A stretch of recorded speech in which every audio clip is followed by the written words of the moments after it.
Critics and audiences agree. This video is a masterpiece. Rotten Tomatoes said there is no better list of add-ons available. And from IGN, the best performance Scottejaye has given in his entire career. Mia Khalifa said, "This thing is huge." We assumed she was talking about the video. One man, one list of add-ons, loads of words mispronounced, and finally, a video worth watching. Join Scottejaye as he embarks on an emotional roller coaster, taking you through the best 10 add-ons you should be using to be ready for Phase 2 of Season of Discovery. There will be tears, there will be laughter, and there will definitely be a mediocre amount of information you can take away. There is so many videos saying, hey guys, use these add-ons, these are the best that you can get, and they're all pretty much the same. So in the effort of this one hopefully being a lot more detailed, I'm not only going to tell you about some of the add-ons you absolutely should be using now, but also going into Phase 2, I'm also going to show you some optimal ways to use them. This could be from class specific to just generally what everybody can do, and I have absolutely no doubt that you'll be using some of these add-ons, if not the majority of them already, but maybe just not using them to their full potential. Now for me, there has to be a couple of criteria met for me to want to use specific add-ons. First of all, it has to look aesthetically pleasing. I like a fairly minimalistic UI. I don't like everything all over the place, so it could be the best, most functional add-on in the world, but if it makes my UI look like crap, I don't want to use it. And the same goes on the other hand, where if it's really, really nice and it looks great, but its functionality is fairly pointless, I won't use that either. So this is going to be my top 10 add-ons you should be using for Phase 2. What you need to remember when I show you this first add-on is you already probably use it, but you likely installed it, walked into a raid and have made 0 changes to it. So the first one is Deadly Boss Mods.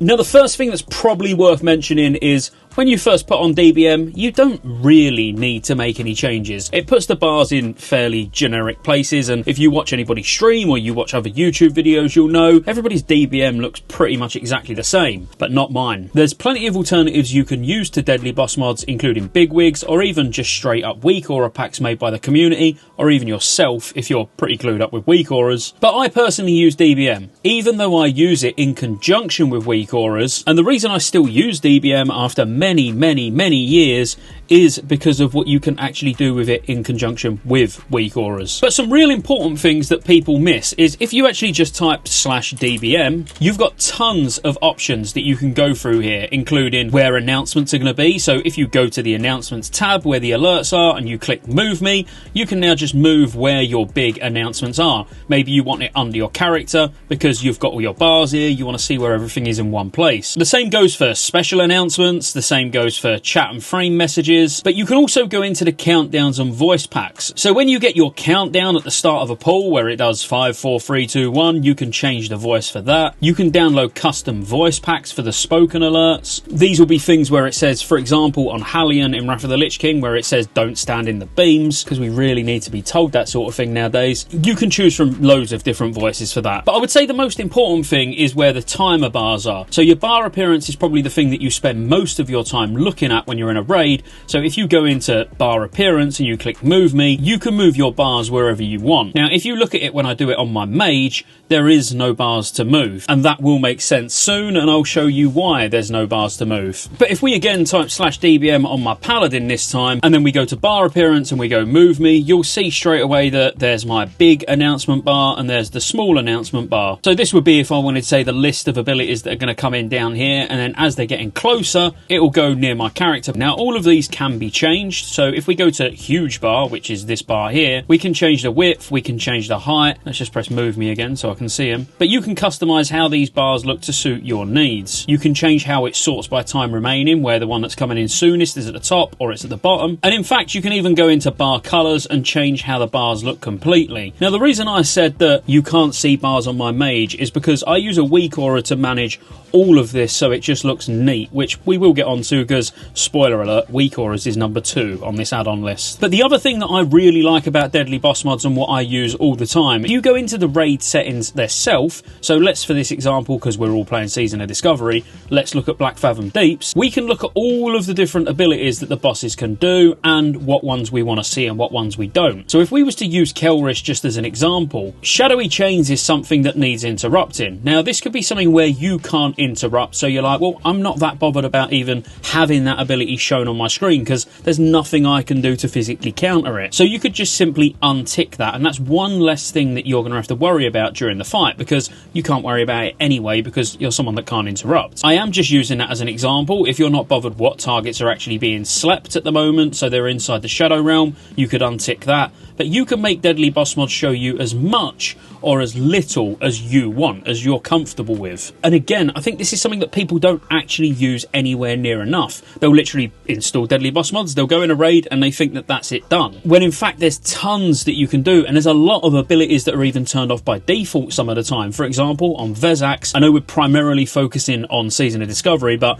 because there's not really that many abilities in Season of Discovery yet, obviously I'm just giving you an example, but Vezax will announce who should be interrupting, so interrupt 1, 2 and 3. Now if you're not a class that can actually interrupt, that's turned off by default, but you might want to know who should be interrupting when, and you want to physically hear it as well. So again, it's something you can go into the settings and you can play about with yourself. Overall, when I think about add-ons that just need to be installed as soon as you start playing, Deadly Boss Mods should always really be number 1 on the list if raiding has any interest to you whatsoever. So I showed you what it looked like when you move the bars in Deadly Boss Mods, and I said mine don't look like that on my mage. The reason it don't look like it on the mage but it does look like it on other characters is because actually the paladin I was showing you is on a different account, and I've not really put that much effort into my UI yet. But when you type /dbm and you go into this screen, you can go to bar appearance and you can start test bars. Now when you press start test bars, it will show you the little bars and the big bars, and it will just make up some fake abilities to show you what the general warnings will look like. When I press it on my mage, it's going to look very different. So on mine, I actually just have one very clean looking bar where as each ability is coming in, it just moves down the timeline. And this is called Raid Ability Timeline. Now this works with Deadly Boss Mods or Big Wigs, and all it's basically doing is taking those little bars and then compiling it into one vertical list. So it's very quick just to have a quick look and go, oh, next one is Handle Your Role, that's coming in now. The next ability that's coming in is Evil Debuff, and that's coming in 5 seconds, because it shows you the little 5-second line. Anything under there, you know, is coming in the next 5 seconds. Now I find this just looks so much cleaner, and actually just to have a quick glance at it, it's very clear what ability is coming in next. But to get your bars looking like this, you have to use weak auras, and that's part of the reason why weak auras has made it into number 2 on my list.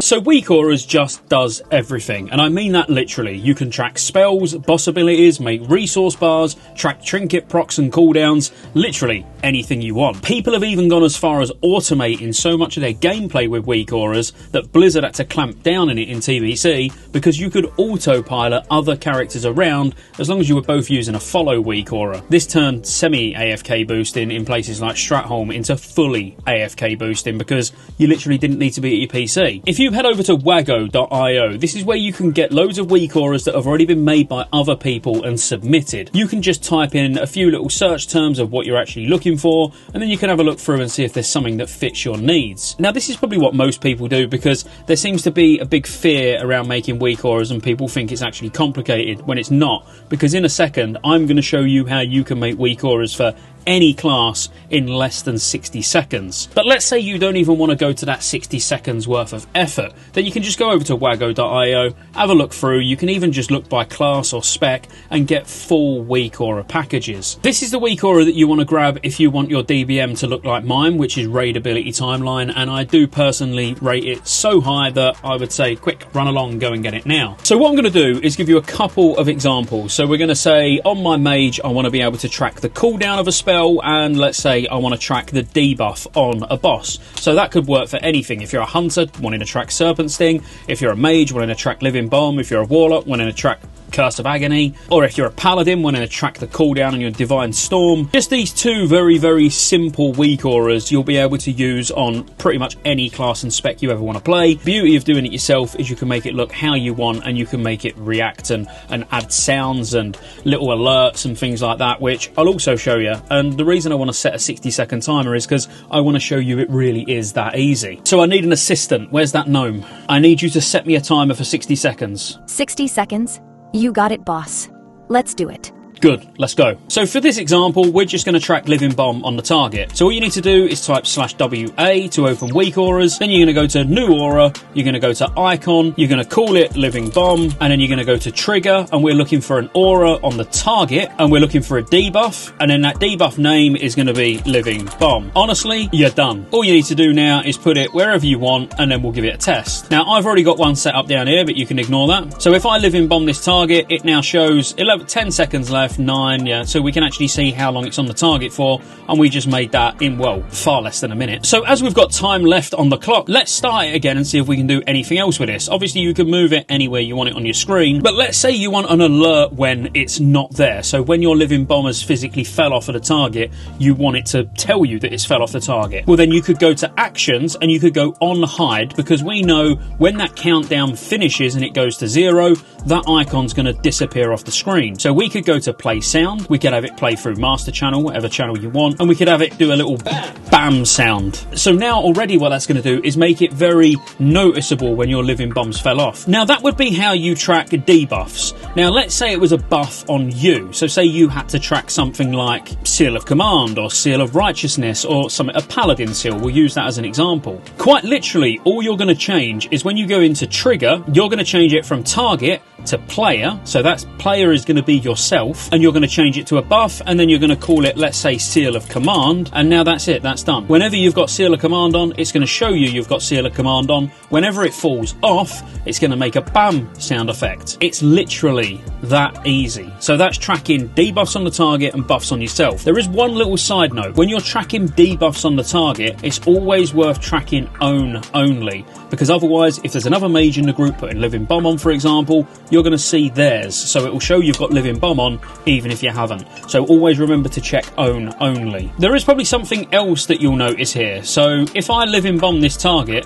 what you'll notice now is there's no countdown timer. That's actually because it's another add-on that I used called Omni CC. So if you want to see timers on the weak auras themselves, Omni CC shows that. Now you don't need to use Omni CC, and I'll show you how and why you might want to do that. So if you're not using Omni CC, when you actually go into the weak aura itself, what you actually have to do is you go to display, and then you scroll down to display text. Now you can read all of this and see all the different options that you can actually put on it if that's what you want to do. But if you do %P, important it's a lowercase p, that stands for progress. Now you can see straight away it's got a countdown timer there. So what you can then do is just make that text bigger. You can then play about with that text if you want to add glows, change the font and whatever else you want to do. So let's say we wanted the font as Expressway, text a little bit bigger. Now when we go and attack something, we're going to have a timer without actually having to use Omni CC as an add-on. Now I will always use Omni CC just because I like Omni CC. I've used it for years. It's one of those add-ons that I just naturally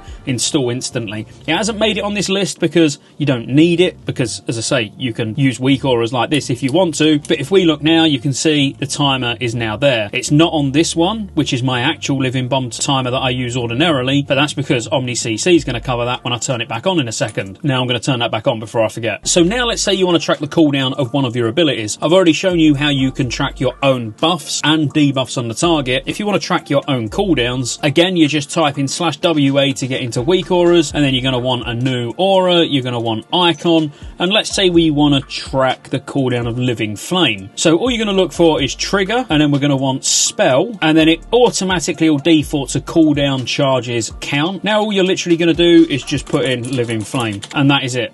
We now have a timer there that's going to show us the cooldown on Living Flame. And just to show you that it works, we'll go and find something to chuck Living Flame on. This will do. So we'll pop Living Flame on that target and bang, straight away we can see it's on a 57-second cooldown at the moment. I've not got in combat, otherwise you'll see mine actually pop up. Now that's it. That quickly we can already see our Living Bomb timer, we can see the cooldown on our Living Flame. So the point really is don't be scared of weak auras, play about with them, get in your basic weak aura setup like the cooldowns on abilities or buffs and debuff trackers is so easy. And the fact that you can add audible alerts and things like that by just playing around with the settings a little bit just makes it an absolute must-have add-on. Again though, if you can't be bothered, you can just go to waggo.io and just find weak aura packs and just modify them yourself a little bit. And I must admit, sometimes if it's a bit more of a complicated weak aura that I want, I'll most of the time go and have a look on Waggo, see if I can find it there, and then just change it to suit my needs. And for my third add-on is yet another really obvious one, but an obvious one you either could use better or even functionality-wise things you might not know about. The add-on in question is Bartender.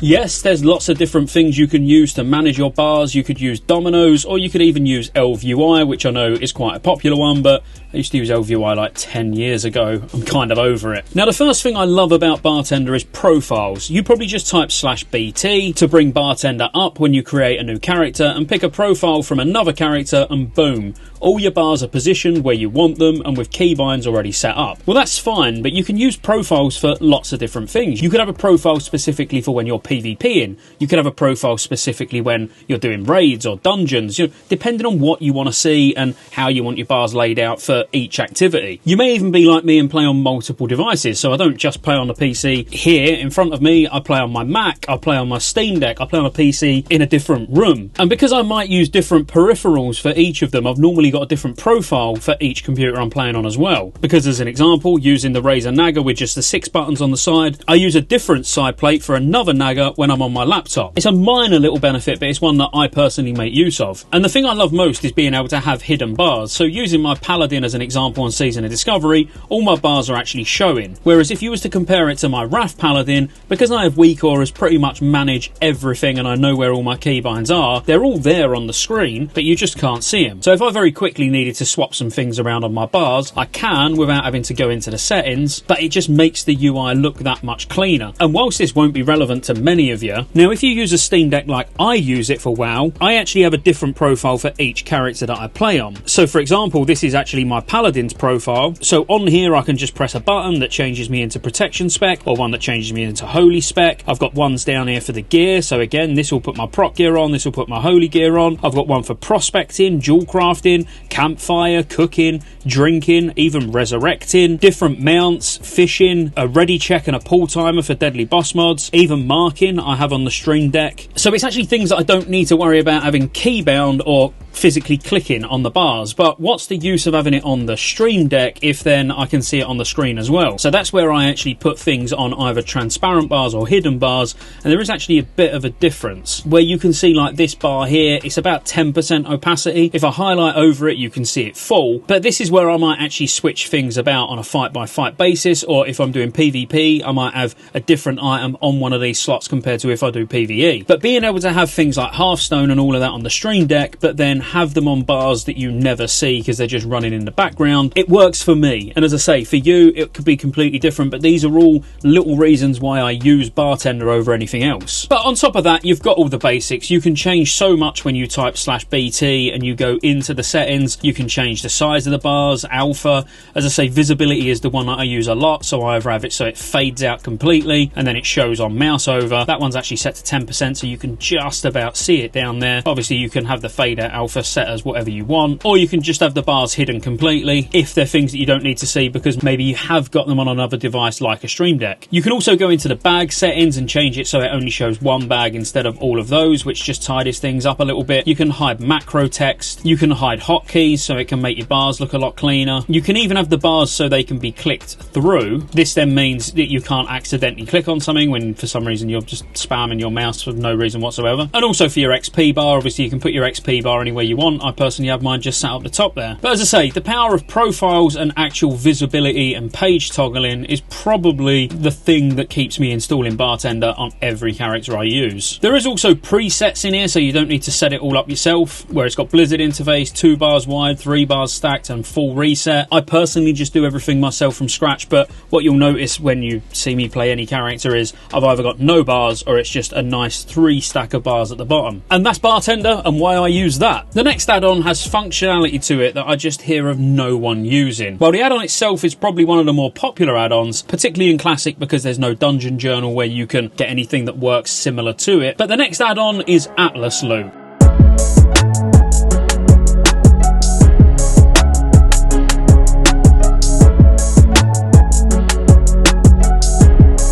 Now, firstly, it's important you get the right one for the version of the game that you're playing. You specifically need Atlas Loot Season of Discovery if you want to see the loot from Black Fathom Deeps and soon to be Gnomeregan. If you have the standard old Atlas Loot Classic, you'll see everything else, but any new loot added to Season of Discovery just won't be there. You probably think, hey Scott, it's Atlas Loot, there's nothing special I can do with it. Well, you're kind of right, but also kind of wrong. My favourite system in Atlas Loot is absolutely epic and probably massively underutilised, and that's the ability to be able to add favourites to pieces of gear. So if we was to use Black Fathom Deeps as an example, let's say there's some items that I really want and they're part of my BIS list, but I just don't want to keep having to Alt-Tab, go to Wowhead, look at what my BIS list is, go, oh, it weren't that was only second BIS, I pass. You can have it all in game in Atlas Loot. Now, I've spoke about this in other videos before, so if you've heard me talk about it, apologies, but it's definitely worth a mention. So let's say you're a Paladin and you really want Deadly Strike of the Hydra. You can hold Alt and left click on the item and you'll get a little star next to it. Now let's pretend you did this for a full set of gear and you wanted the Twilight Slayer's foot pads, you wanted the Twilight Avenger's helm, you wanted the glowing fetish amulet, you wanted the Twilight Avenger's chain. I think you're starting to get the point. What it will show you very quickly when you look on Atlas Loot is how many items you want from each of these bosses, or how many items each boss has got a chance of dropping for you. So looking at Akamai, we favourited 3 items that can drop from this boss. Now we know Twilight Slayer's foot pads can drop from elsewhere and so can Avenger's helm, but just by quickly opening Atlas Loot before each boss, as long as you keep your list up to date, you can very quickly see which boss drops items that you need. Not only that, if you close Atlas Loot altogether and you go up here, oh, this should be an honourable mention in a second, because you're probably thinking, how's he got that little button that expands his add-ons? That can be number 5. When you hover over the Atlas Loot icon, it shows you if you left click, it's going to open Atlas Loot. If you middle click, it's going to open Atlas Loot without auto select. But what we're actually looking for here is open favourites. So now if we right click on Atlas Loot, you can very quickly see the gear that we want.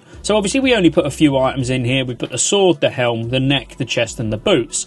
But this, you could say, is your BIS list. So you can look at what this character's using, and these are your BIS items that you're trying to get for this phase. Not only that, on the right-hand side, it shows you a full list of the items which you can actually equip and unequip. I'll show you what I mean. Let's say we thought Deadly Strike of the Hydra was a bit of a stretch goal. Chances of us getting it are pretty slim. Then we probably want a backup option. So let's say our backup option was Fathom Blade. So we're going to hold Alt and we're going to left click, and that's going to add it to favourites. When we go back to our favourites now, you can see we've got 2 options of sword. I right click to unequip the epic weapon because we're going to just say that that's one of our options. So now when we look here, you can see we've got Deadly Strike of the Hydra and we've got Fathom Blade. Now, if you imagine having 2 or 3 items for each slot that are going to be your potential BIS items that you're going to try and get, it will start looking messy. But if you just click on your sword slot icon, it'll automatically filter the weapons that you've added. So now we can add which one we want. So we could say, oh, I'd be happy with Fathom Blade. So we've got Fathom Blade there, but we know ideally we want Deadly Strike and a Hydra, but you can switch these as you wish. Not only does it keep all the items that you want in one place,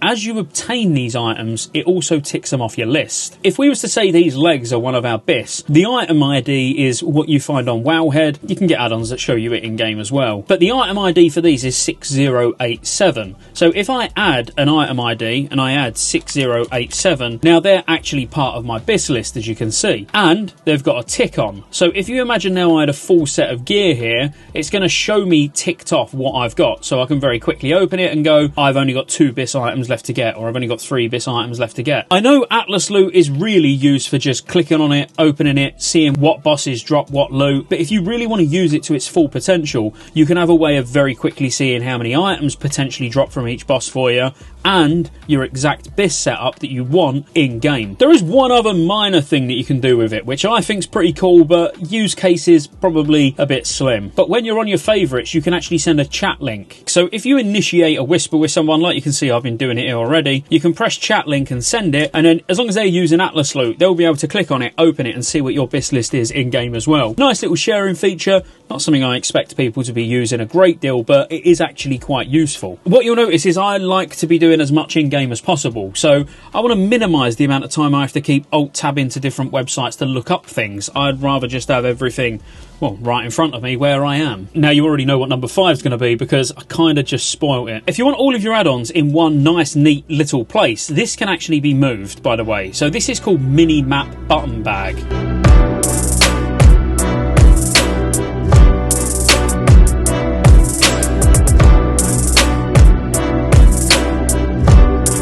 The name got changed for some reason, I'm not sure why. For as long as I used it, it was always Mini-Map Button Bag, but it's been changed to Mini-Map Button. Mini-Map Button. Not the greatest name, gotta be honest. But functionality-wise and aesthetically, it's fantastic. So what I should probably have mentioned right at the start is obviously just go on CurseForge, install the CurseForge app, and you'll be able to get all of these add-ons from there. That's where I get all my add-ons. Yeah, so just go on CurseForge, type in Mini-Map Button, or any of these other add-ons we've spoke about, and you'll be able to grab them. All this basically does is takes all of your add-on buttons and puts them all in one nice, neat little place. When you hold Alt and then you left-click, you can move this wherever you want. I have it up by the mini-map, but you could have it down here by your bags. You could like wherever you want. I just like it up there because that's where they normally are. But when you left click on it, it just expands out and you'll have all your icons in there. There's nothing else really to say about that because it's just that simple, but it was a great one to throw in there at number 5. The next one, some of you will hate the fact that I'm even going to mention it, and some of you will understand exactly why I am, because you already use it. Rested XP.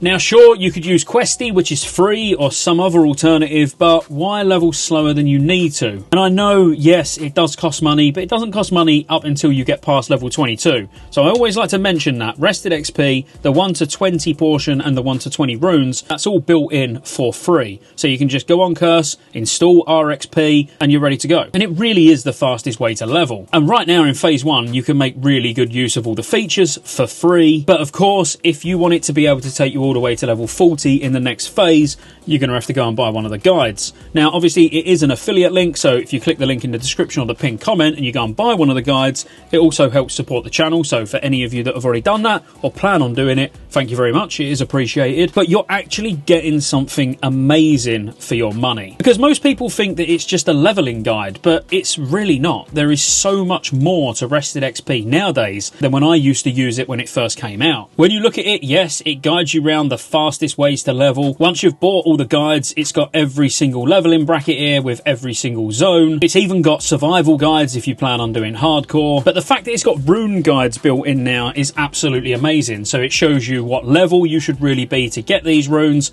and then just guides you around with a blue arrow telling you exactly where to go and exactly what to do. Now there's so much more to this. So now it shows active targets, which can be keybound. So if you actually go into your options and then you go to your keybinds and then you go to add-ons, you can go to Rested XP and you've got active item button 1, 2, 3 and 4, active friendly target button 1, 2, 3 and 4, and active enemy target button 1, 2, 3 and 4. If you keybind these to anything you want really, let's just keybind them to Control Shift 9, Control Shift 8 for enemy target, and Control Shift 7 to use the active item button. So where I'm stood right now, you can see there's a lazy peon over in the background. We've got a scorpion which is marked with a skull that I need to kill. But if I use my new keybind, now bang, I'm targeting it, and then if I use my other keybind to use the item, it's using the item. So active item 1 is in this slot, active target 1's this slot, and active friendly target 1 is this slot. So now I can very quickly target this skull. Like you can see, all I'm doing is pressing my new keybind and bang, it's target in the skull. It seems minor, but it just makes leveling so much quicker because you've not got to try and find things, you're just literally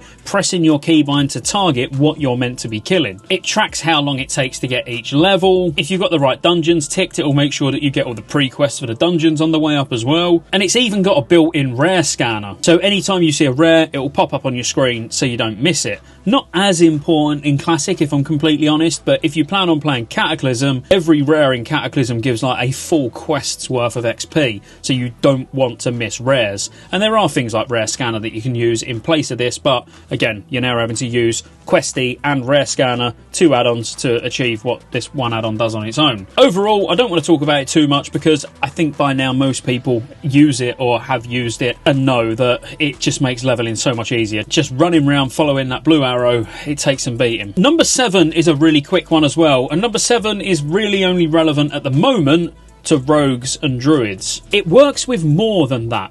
In future expansions, when paladins get holy power, it works with that. It works with Shaman's Maelstrom weapon, so if we get Maelstrom weapon in Season of Discovery as enhancement Shamans, it works for that as well. But I'm all about audible. If you didn't guess from when we was doing the weak auras section, I like to be able to hear when things come off cooldown or hear when a debuff drops off, because then I can be focusing fully on what I'm actually doing in game. So if I'm fighting a boss, I can focus fully on the mechanics. I know, oh, I just heard that sound. I know that means I can pop Avenging Wrath. So anything that assists me without me having to look at something on the screen, I'm all about that. So this add-on that I'm going to tell you about, if you don't use it already, is called Hear Kitty.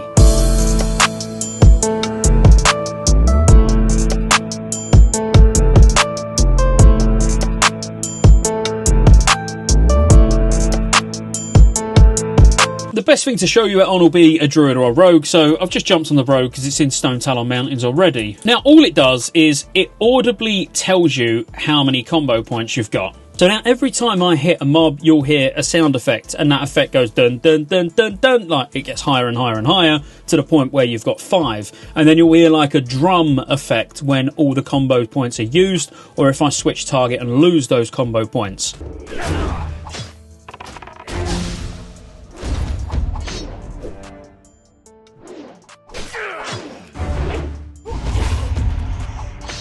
So this is something that really takes some getting used to, because it might irritate you at first, but once you actually get used to it, you no longer even think about combo points. You don't need to look at the screen. You'll literally know at all times how many combo points you've got, because it just becomes ingrained in you. You're always paying attention to how many combo points you've got without physically paying attention to it. It just becomes second nature. It has actually got various different sound packs that you can use, like that crystal one, which is really annoying. I use Symphony just because it's actually what I've always used. But you get what I mean. It's just a very, very easy way to always know how many combo points you've got without actually ever looking at the screen. That was a quick one. The next add-on I don't want to talk about in too much detail, purely because it's quite a boring one, but it's one that I think everybody should use, or should use a version of it. And now I know there's lots of different types you could use, because you could even use a weak aura for it. But I think having a good cast bar is quite important. Now, I personally use Quartz.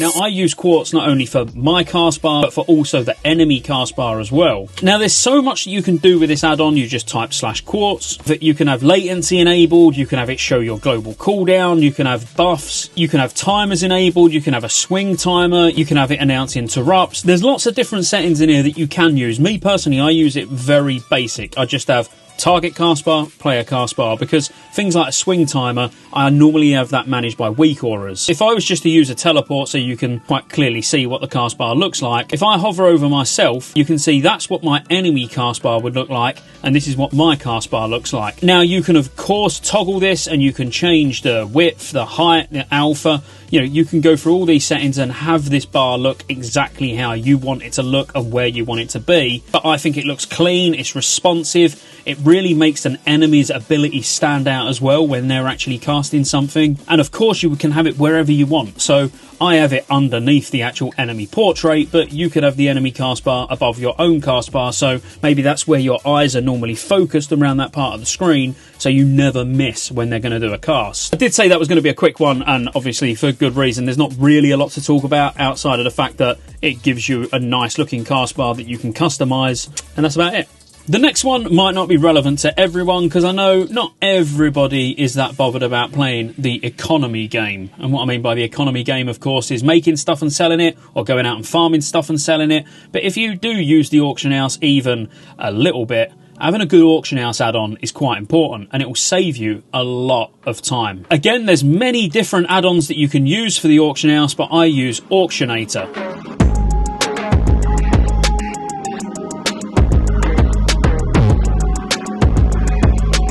And the reason I use Auctionator is because I actually like the aesthetic of the normal auction house. I've used AUX in the past, which is another one, and I actually used AUX for a very long time. But Auctionator keeps the same familiar feel of the auction house, but as you can see down the bottom here, it just adds more tabs. So we've got bids, auction, shopping, selling, cancelling, and Auctionator. So if we was to go to shopping and we was to look at something that we want, so let's say we need some more Black Fathom Manor Oil, it will show how many are available. It says question mark because there's loads, and it'll always sort by cheapest first, so you can see stack price, unit price, and then you can chain buy. So I can just go to buy, and then I can literally just keep pressing buy stack and buy as many stacks as I want very quickly. Now another thing this is good for is professions. So if you've got your profession pane open, and let's say we wanted to make some spider silk boots, as long as I've got the auction house open on the shopping tab, I can look at the spider silk boots and I can click search. Now what this is actually going to do, as you can see, is look for all of the items, so the actual items that we need to craft it and the boots themselves. Now it's showing the boots here, there's 32 pairs available, and I can buy them for 2 gold 36. Now if I was to buy these mats off of the auction house, you can see it's only going to cost me 1 gold 50, and then if I was to sell them, I'm going to make 73 silver profit. Now this is just a very, very quick way of seeing, should I buy the mats or should I buy the item? And if you like flipping things, so you want to buy the mats and then make some profit, it's a very quick way of seeing how much you'd actually make profit wise, obviously if you was to buy the mats and craft them now. There's a lot of things I like about Auctionator, including if you want to sell things. So when you go to the selling tab, let's say I wanted to get rid of this Mage Royal, you just literally click on it, it'll instantly put it in undercutting by a copper. You can see what the deposit's going to be, what the total price is, and you just press post, and it is literally as easy as that. It makes selling things on the auction house almost criminal not to do, because it takes no time, no effort. You literally just spam click everything that you want to sell and just press post, and it'll always undercut by 1 copper, and it's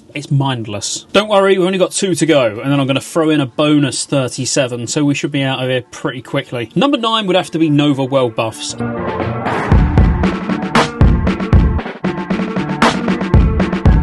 That was 10. Time flies when you're having fun. Again, there's not really a great deal to talk about here. I know the vast majority of you probably use it already, and you absolutely should. And it's going to be particularly important in Phase 2 because escaping very busy layers is going to be something that many of us are going to be doing. But when you click on Nova World buffs, you can see how many layers are currently on your server. It'll also show which layer you're currently on. And if you actually had anyone online in your guild, unlike me at the moment, it will show you what guild layers are available, so what layers people from your guild are actually on. One of the important things is obviously the Ashenvale resources, so currently I can see the Ashenvale event is on. So if I log on to my druid, lo and behold, without even going over there, I can see yes, the Ashenvale battle is currently underway. Later on in the game it'll become even more important, as you need to get things like your Fellwood buffs as well. So if you shift left click, it just takes you straight to the Fellwood map, so you can look at where you can get your Songflowers. But really what you're using this for is the ability to see what layer you're on and how quickly you can jump to other layers using your guild. I'm going to give you a few bonus ones as well, which